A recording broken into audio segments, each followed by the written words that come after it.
जंग के चौथे हफ्ते में दाखिल होते ही रूस ने अब तक की सबसे बड़ी धमकी दी है। रूस ने कहा है कि अगर उसके देश के अस्तित्व पर खतरा आया तो फिर वो परमाणु हथियारों के इस्तेमाल से भी पीछे नहीं हटेगा। अमेरिका पहले ही कई बार आगाह कर चुका है कि रूस यूक्रेन पर परमाणु हमला कर सकता है। वैसे खबरों के मुताबिक यूक्रेन पर परमाणु हमला करने से पहले रूस यूक्रेन में मौजूद बंद पड़े और चालू न्यूक्लियर प्लांट पर भी बमबारी कर सकता है, जहां रेडियो एक्टिव मटेरियल अब भी मौजूद है।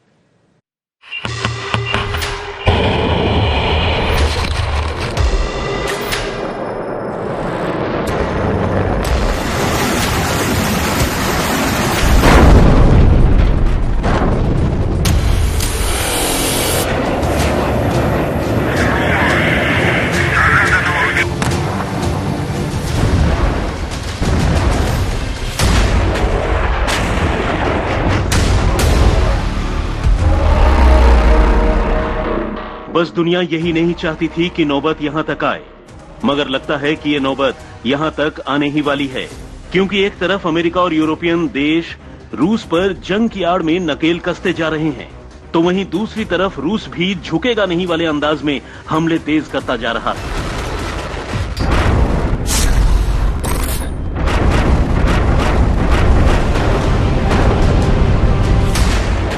मगर अब जंग के चौथे हफ्ते में दाखिल होने के बाद मामला लगातार संजीदा होता जा रहा है। दुनिया के दबाव के बाद अब रूस ने दुनिया के नाम मौत की तहरीर और मौत की तारीख दोनों जारी कर दी है।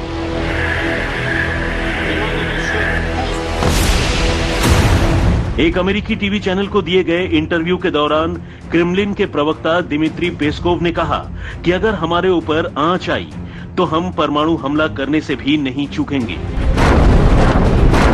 दुनिया की ये बेचैनी इसलिए है क्योंकि रूसी राष्ट्रपति व्लादिमीर पुतिन के बारे में कहा जाता है कि वो टेंशन लेने के बजाय टेंशन देने में यकीन रखते हैं। इस जंग में पुतिन परमाणु हथियारों का इस्तेमाल करेंगे या नहीं, इस बात का अंदाजा लगाना किसी के लिए भी मुश्किल है, क्योंकि पुतिन के दिमाग में क्या चल रहा है ये कोई जान नहीं सकता, और वो अपने राज अपने करीबियों को भी नहीं बताते हैं। पश्चिमी मीडिया इस राज को तलाशते तलाशते रूस तक पहुंच चुकी है, लेकिन इत्मीनान देने वाला जवाब अभी तक नहीं मिला है। रूस की सुरक्षा नीति तय करती है कि देश सिर्फ तभी परमाणु हथियारों का इस्तेमाल करेगा जब उसके अस्तित्व को खतरा हो। हम घरेलू सुरक्षा की अवधारणा रखते हैं और ये सार्वजनिक है।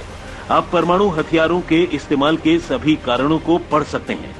इसलिए अगर हमारे देश के अस्तित्व के लिए खतरा होगा तो इसका हमारी अवधारणा के मुताबिक इस्तेमाल किया जा सकता है। दिमित्री के बयान से अमेरिका के बयानों की कहीं न कहीं पुष्टि होती हुई भी दिखाई देती है। आपको बता दें कि अमेरिका एक दो नहीं बल्कि तीन बार यह आशंका जता चुका है कि रूस यूक्रेन पर परमाणु हमला कर सकता है। यूक्रेन में अपनी सेना भेजने के करीब 4 हफ्ते बाद रूस की तरफ से यह बयान खतरे का सायरन तो बजा ही रहा है।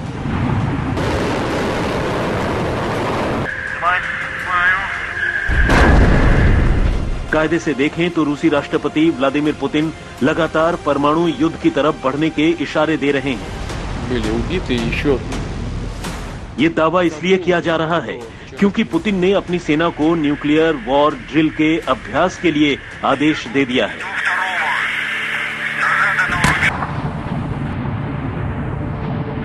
इतना ही नहीं, सुरक्षा के लिए उन्होंने खुद अपने परिवार को साइबेरिया के तेह अल्ताई पर्वत में एक हाईटेक भूमिगत बंकर में भेज दिया है, जो पूरी तरह से अंडरग्राउंड शहर है।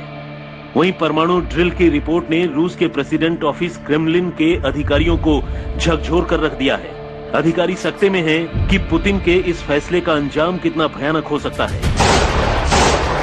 जानकारों का मानना है कि जंग के 28 दिन बीत जाने के बाद भी यूक्रेन ने अब तक हथियार नहीं डाला है, जिस वजह से पुतिन काफी नाराज हो गए हैं और उन्होंने इसे चुनौती मान लिया है।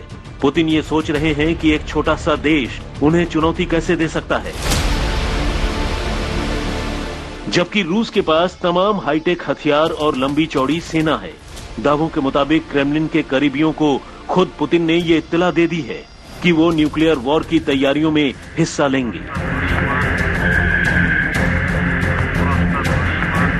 यूक्रेन पर या दुनिया के किसी और हिस्से पर रूस परमाणु हमला करेगा या नहीं, ये रूस की सरकार से ज्यादा पुतिन के फैसले पर निर्भर करेगा, क्योंकि अपनी जान के खतरे और राज के खुलने के डर से पुतिन ने खुद को अलग कर लिया है, जहां वो अकेले ही हैं जो आने वाले वक्त में दुनिया की किस्मत का फैसला करेंगे। इसलिए रूसी सरकार के राजों को निकाल लेने से भी ज्यादा फर्क नहीं पड़ेगा, क्योंकि पुतिन का नजरिया उन सबसे बिल्कुल अलग होता है। रूस परमाणु जंग की शुरुआत करेगा या नहीं, ये इस वक्त का एक बड़ा सवाल है, और इस बात का अंदाजा ऐसे लगाइए कि दुनिया ने इसकी तैयारी करनी शुरू कर दी है। यूरोपियन यूनियन ने यूरोप में आयोडीन की गोलियां, दूसरी दवाओं और न्यूक्लियर सेफ्टी सूट को स्टोर करने के निर्देश दिए हैं। यूरोपीय देश संभावित रासायनिक या जैविक हमले के बाद से निपटने की तैयारी कर रहे हैं। जाहिर है, ऐसे में परमाणु हमले का अंदेशा और बढ़ जाता है। यह अंदेशा तब से ही बढ़ गया था जब रूस ने फरवरी के आखिर में यूक्रेन में अपना सैन्य अभियान शुरू करने के कुछ दिनों बाद ही अपने परमाणु हथियारों को हाई अलर्ट पर रख दिया था। अंदेशे में अंदेशे की कड़ी तब जुड़ती चली गई जब रूस की सेना ने यूक्रेन पर चढ़ाई कर ली।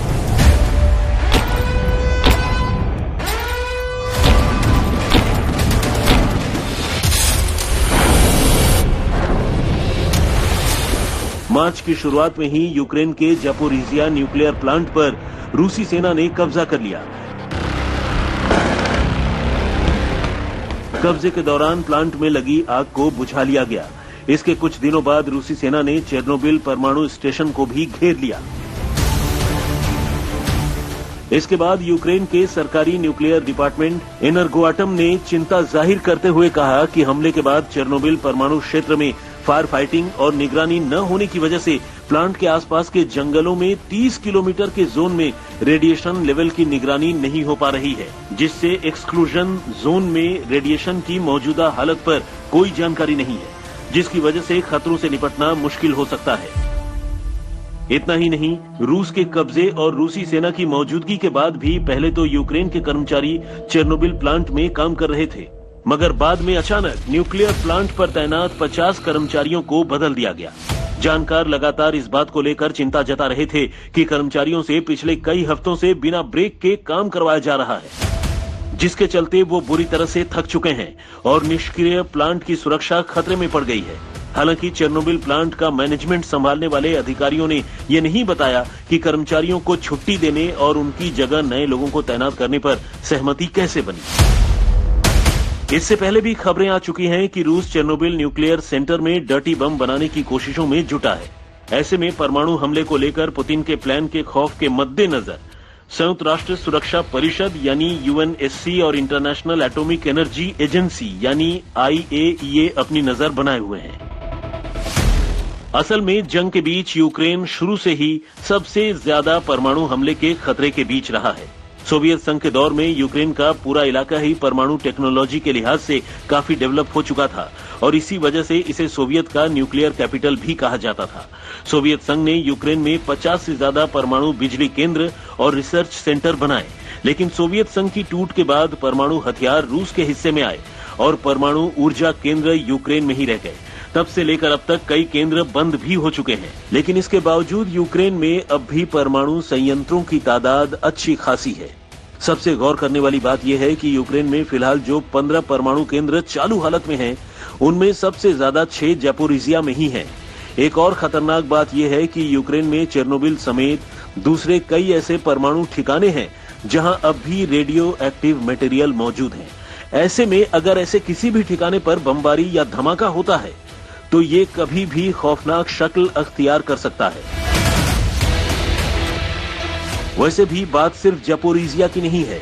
यूक्रेन में जितने न्यूक्लियर पावर प्लांट और रिसर्च सेंटर मौजूद हैं, वो अपने आप में किसी परमाणु बम से कम नहीं है, क्योंकि ऐसे किसी ठिकाने पर होने वाला कोई भी धमाका सिर्फ यूक्रेन ही नहीं बल्कि पूरे यूरोप और आसपास के इलाके के लिए बड़ी तबाही की वजह बन सकता है। अब सवाल यह है कि क्या रूस ने जानबूझकर ज़पोरिज़िया के इस न्यूक्लियर पावर प्लांट को निशाना बनाया? क्या इस हमले के जरिए वो यूक्रेन के साथ साथ पश्चिमी देशों और अमेरिका को डराना चाहता था, या फिर उसका इरादा वाकई बड़ी तबाही मचाने का था? आज तक ब्यूरो।